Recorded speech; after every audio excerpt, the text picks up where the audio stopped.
Anong parte ng inyong provision na pinapayagan nyo ang late registration? Like for the example of Mayor Alice Guan, 17 years, saka lang siya na-register. Doon sa PSA mismo, merong isang division dyan na nag-aayos ng mga dokumentong to na peke. 40 years. NSO time pa. Ang tagal mo na doon. You should know everything. 40 years ka na andon. And it happened. Within that 40 years, itong problema na kinakaharap ng ating bansa, na maraming foreigners na nalilegitimize, especially yung mga Chinese, na ginagawang Pilipino. Pero kung meron ngayon nakakasingit, ang problema nasa PSA, depository, nasa inyo ang problema. Parang may problem tayo dito. Kasi ngayon ko lang nadinig yung issue that I learned from the statement of the good chairman that in the last hearing na po yan, Mr. Chair, that NCR did not issue any birth certificate, no? And according naman sa PSA, nagbase lamang po sila sa issuance ng NCR. Paano po mangyayari yun that NCR never issue any birth certificate while PSA nagbase lang po kayo sa inisyo naman ng NCR? So there must be somebody who is lying between the two of you. Have you invited the NCR, Mr. Chairman? Yung sa ating local civil registrar? Andyan? Yes. Oh yes, ayan. Oh. Raro. So, wala kayong issuance, NCR? Wala po kaming record, Your Honor. Wala kayong record. Pero sinasabi ng PSA, nagbase sila sa inisyo ninyo. Eh, wala naman silang inisyo, attorney, PSA. How is that so? Your Honor, we have already submitted the endorsement from the LCR. No, that's not the question. Your Honor, the first endorsement which we received from the LCR at that time actually is the one. How can you verify the authenticity of the documents that were submitted to you from the LCR? Kasi lahat yan, merong mga tinatawag na security measure that is coming from the different LCR. So, do you have a mechanism of trying to find out the veracity of the transmitted documents coming from the different LCR? Baka ito nangyayari sa buong Pilipinas. Kaya tayo, ang dami ng mga late registration na nagaganap. Mr. Chairman, kasi I really don't know how many cases are there right now.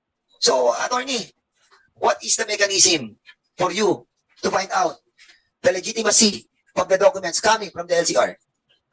Thank you. Your Honor, we have sample specimens of the concerned LCR, Your Honor. What again? Signature of the LCR, Your Honor, in our database. Signature of the head of the LCR. Yes, Your Honor. So, halimbawa ako galing ako sa Santa Rosa, LCR ko, nag-sign ako, pinadala ko sa inyo. That is already legitimized. Your Without Honor, verifying, especially when these people are foreigners. Or napapalusutan kayo sa PSA. Your Honor, Di ba? Kasi napakasimple eh. Ito sinasabi ng NCR, wala silang in-issue, tapos sabi nyo galing sa NCR. Kaya, most likely, have they taken their oath, Mr. Chairman? Yes. Mukhang meron ditong kumikita ng malaki sa PSA. And I believe that this is not happening on one certain area. And I believe this is a protracted conspiracy. Well, it's not conspiracy, but somehow, malakihan itong nangyayaring to dahil ang involved dito mga Chinese. Di ba? And we have to warn you, attorney, you are under oath and at the same time, the stake of the national security ang pinag-uusapan dito. And you are conniving with the enemy. Dahil nililegitimize natin yung pagiging foreigners nila. Di ba? And yung reason po ninyo na pirma lang, approve na sa inyo, that is a big excuse, Anybody can sign on behalf of the civil registrar. Di ba? Your mechanism of trying to find out the validity of that documents is not acceptable. Imagine, pirma lang, ikaw kung pumirma nun, ginaya ko pirma, tatanggapin niyo na, attorney? Answer, please answer. Coming from any other LCR, pag nakita mo may pirma na yung head, that's it? Mr. Chair, can I just interject? Yes, With the indulgence of Congressman Fernandez, Yes. yes. Attorney, kailan po kayo pumasok sa PSA? 22, Your Honor. So 2022. Yes, sir. Eh, nung certification na binigay naman ng PSA is tama ba yun? August 31, 2001? Yes, Your Honor. Okay. So, is anyone from PSA here today na nagtatrabaho na po noong 2001. Yes, good morning, No, sir. 2001 kasi boss yung August 31 yung ano eh, binigay, yung certification. Am I right? Yes. Yes. So anyone from you? Yes, we already submitted a copy of the endorsement letter coming from the local civil registrar of Maykawayan, Bulacan during the time. Yes, We checked po, But the problem here now is LCR ngayon po is denying na may record nun na may registry number na 127. Instead, ang record nila is 127-B77 and different name po yung nakalagay. yeah, we also checked po in our microfilm that the name of Stephanie Ong is the registry number 127 is for Stephanie Ong. But, Yeah, kasi naalam lang po natin, tama po si Congressman Dan Fernandez, medyo delikado rin po to. Especially kung specimen signature lang ng LCR ang binabasihan nyo. Tapos magiging Filipino citizen din po kaagad because of the late registration. And now, basing sa sinasabi po ng present LCR ngayon, they don't have any record na pinasa sa inyo noong 2001. That's why I'm asking you, attorney, to be fair lang po sa inyo because this happened 2001 and just assumed office 2022. Kaya po nakita ko po yung itsura nyong nagugulat po kayo, no? So, ang inaalam lang po natin is ano ba yung mga security measures kasi ayaw na po rin natin maulit din po ito. yes, sir.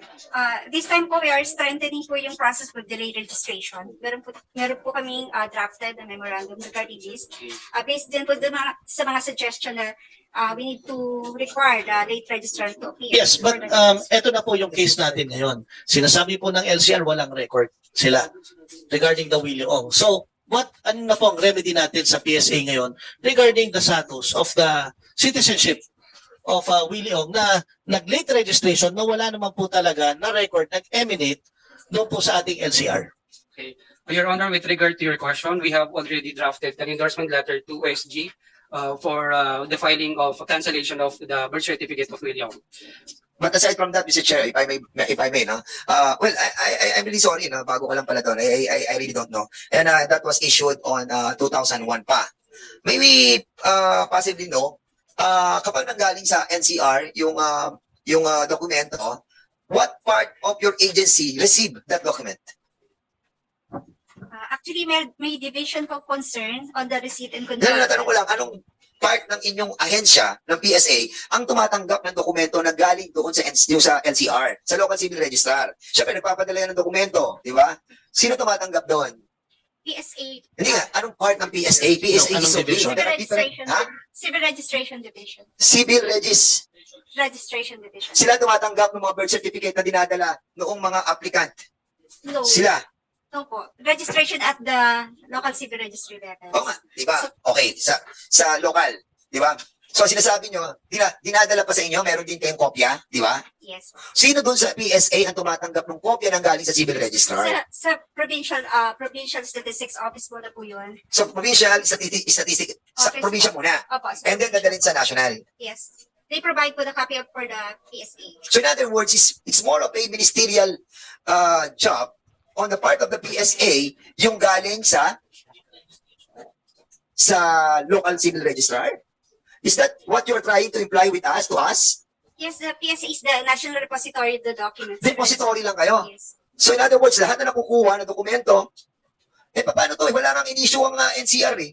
And then suddenly, meron sa PSA eh. Paano nangyari yun? So depository lang kayo. So much more na, Mr. Chairman, the more that we have to investigate this matter. Because what we can see in here is somehow, doon sa PSA mismo, merong isang division dyan na nag-aayos sa mga dokumentong to na peke. Madam, I'm not pointing at you. Kaya huwag kang maganda. Huwag kang mag-react. Because if you reacted this way, makakasama ka. How long have you been in the PSA? Actually, almost 40 years. Ilan? 40 years. 40 years. And since NSO. 40 years. NSO time pa. Ang tagal mo na doon. You should know everything. 40 years ka na andon. And it happened. Within that 40 years, itong problema na kinakaharap ng ating bansa, na maraming foreigners na nalilegitimize, especially yung mga Chinese, na ginagawang Pilipino. Are you a part of it? Are you a part of it? Ma'am, I'm asking you. Are you a part of it? Definitely no. Hindi kasi nga ma'am, ang sinasabi ko po depository lang kayo sabi nyo. Kung depository lamang kayo, yung mga dokumento na nanggagaling sa mga LCR, tinatanggap nyo lang. Para kayong na isang system, para kayong interface, na pagkatapos na magawa na ng LCR yung kanilang mga dokumento, meron lamang kayong kopya. Depository nga lang Pero unfortunately, in here, nakikita natin, wala silang in-issue, kayo meron. How is that so? There must be a problem in you. Kaya Mr. Chairman, lumalawak yung problema natin dito sa mga foreigners na legitimize. What part of your provision, of your policy that involves the, what do you call this? The provision of yung late registration. Anong parte ng inyong provision na pinapayagan nyo ang late registration? Like for the example of Mayor Alice Guan, 17 years, saka lang siya na-register? How is that so? Why did you allow it? Can you kindly explain on this committee? Anong provision ng PSA nakalabas na pwede tayo magkaroon ng late registration as long as this kind of situation that Mayor Alice Guan go have encountered 17 years tapos piniregister natin? Correct, ma'am? Yes, po. Siguro 40 years ka doon, nasa PSA ka na. Have you encountered this issue of Alice Go? Late registration? Ano po yung policy po natin sa late registration? Meron po kami procedure on the late registration. Actually, we consider po na timely ang registration kapag na-register siya within 30 days. Within? Upon birth po. Dapat na i-register siya in 30 days po. So we consider that timely. If na, So no matter how long you've been in the country, kahit na 30 years ka na, pwede ka pa rin mag-late registration. Is that the policy? meron pong late registration procedure na dapat i-comply po nila yun. Can you kindly give us the provision of your policy on the late registration? So wala siyang capture na time element. Na for example, kailangan hanggang 5 years ka lang. Sa ngayon po, wala. Basta after ng reglementary period, if talaga magre-register po, yun po yung considered na delayed registration. So who is the head of that registrar na nag-upload noong mga documents coming from the LCR? Sinong head sa PSA? Sa ngayon po, meron kaming civil registration service. Sino nga po ang head? Si Assistant National Statistician Marisa Grande. Ilan taon na po siya doon? Hindi ko. Sir, Mr. Chairman, can we invite that person from the PSA as well? Because we need to find out the culpability of our government agencies that deal with the approval of the PSA, Kasi nakikita natin dito, baka malaki itong sitwasyon na to, Mr. Chairman. And that's the reason why we wanted to invite those people who are responsible for receiving the copies coming from the LCR. Tingnan po natin yung sino ang mga ito. At especially sa province ng sa kanong galing? May Kawayan, Bulacan.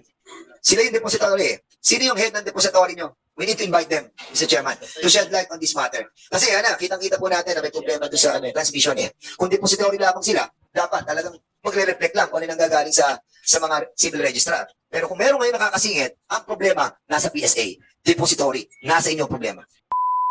Umani naman ito ng iba't ibang reaksyon mula sa ating mga netizens. Ayon kay Lino Manara, talagang Pilipino opisyal kayang ibenta ang Pilipinas. Pahayag naman ni Neil Malabuat, tama yan sir, tigayin talaga ninyo yung taga-PSA, tanggalin ang mga mukhang pera or ikulong.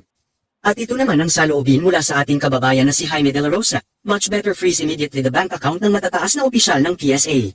Mga kababayan, feel free to comment below para maglabas ng saloobin sa balitang ito.